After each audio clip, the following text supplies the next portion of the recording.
بسم اللہ الرحمن الرحیم۔ حضرت انس رضی اللہ عنہ فرماتے ہیں کہ میں نے نبی کریم صلی اللہ علیہ وسلم کو یہ ارشاد فرماتے ہوئے سنا، جب قیامت کا دن ہوگا تو مجھے شفاعت کی اجازت دی جائے گی۔ میں عرض کروں گا، اے میرے رب، جنت میں ہر اس شخص کو داخل فرما دیجیے جس کے دل میں رائی کے دانے کے برابر بھی ایمان ہو۔ اللہ تعالیٰ میری اس شفاعت کو قبول فرما لیں گے اور وہ لوگ جنت میں داخل ہو جائیں گے۔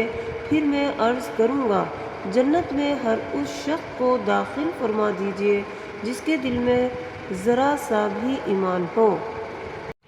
بسم اللہ الرحمن الرحیم۔ حضرت ابو امامہ رضی اللہ عنہ سے روایت ہے کہ ایک شخص نے رسول اللہ صلی اللہ علیہ وسلم سے سوال کیا کہ ایمان کیا ہے؟ آپ صلی اللہ علیہ وسلم نے ارشاد فرمایا، جب تم کو اپنے اچھے عمل سے خوشی ہو اور اپنے برے کام پر رنج ہو تو تم مومن ہو۔ حضرت عباس بن عبد المطلب رضی اللہ عنہ سے روایت ہے کہ انہوں نے رسول اللہ صلی اللہ علیہ وسلم کو یہ ارشاد فرماتے ہوئے سنا، ایمان کا مزہ اس نے چکھا، یعنی اور ایمان کی لذت اسے ملی جو اللہ تعالیٰ کو رب، اسلام کو دین اور محمد صلی اللہ علیہ وسلم کو رسول ماننے پر راضی ہو جائے۔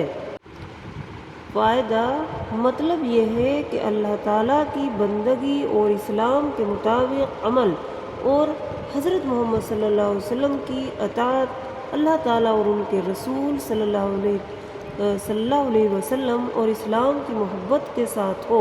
جس کو یہ بات نصیب ہو گئی، یقیناً ایمانی لذت میں بھی اس کا حصہ ہو گیا۔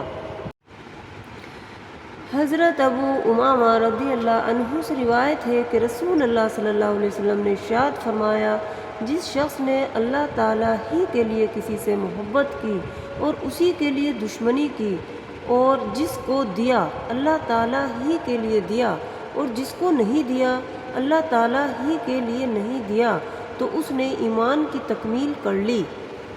حضرت انس بن مالک رضی اللہ عنہ بیان کرتے ہیں کہ رسول اللہ صلی اللہ علیہ وسلم نے ارشاد فرمایا، مجھے تمنا ہے کہ میں اپنے بھائیوں سے ملتا۔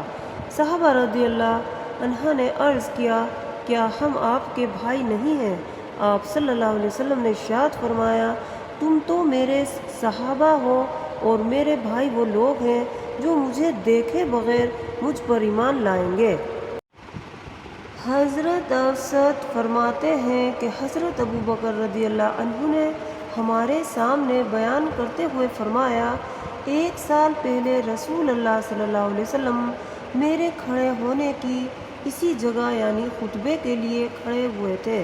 یہ کہہ کر حضرت ابو بکر رضی اللہ عنہ رو پڑے، پھر فرمایا، اللہ تعالیٰ سے یعنی اپنے لیے عافیت مانگا کرو، کیونکہ ایمان و یقین کے بعد عافیت سے بڑھ کر کسی کو کوئی نعمت نہیں دی گئی۔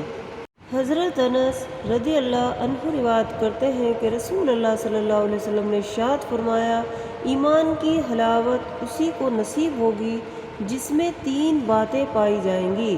ایک یہ کہ اللہ تعالیٰ اور ان کے رسول کی محبت اس کے دل میں سب سے زیادہ ہو۔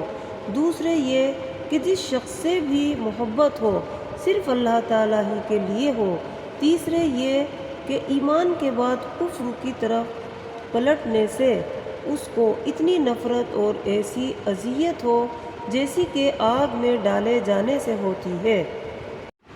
حضرت عبد الرحمن بن یزید فرماتے ہیں کہ حضرت عبداللہ رضی اللہ عنہ کے سامنے کچھ لوگوں نے رسول اللہ صلی اللہ علیہ وسلم کے صحابہ اور ان کے ایمان کا تذکرہ چھیڑ دیا۔ اس پر حضرت عبداللہ رضی اللہ عنہ نے فرمایا، رسول اللہ صلی اللہ علیہ وسلم کی صداقت ہر اس شخص کے سامنے جس نے آپ کو دیکھا تھا بالکل صاف اور واضح تھی۔ اس ذات کی قسم جس کے سوا کوئی معبود نہیں، سب سے افضل ایمان اس شخص کا ہے جس کا ایمان بن دیکھے ہو۔ پھر اس کے ثبوت میں انہوں نے یہ آیت پڑھی، الف لام میم ذالک الکتاب لا ریب فیہ۔ سے یؤمنون بالغیب تک۔ ترجمہ: الف لام میم، یہ کتاب ہے، اس میں کوئی شک و شبہ نہیں، متقیوں کے لیے ہدایت ہے جو غیب پر ایمان رکھتے ہیں۔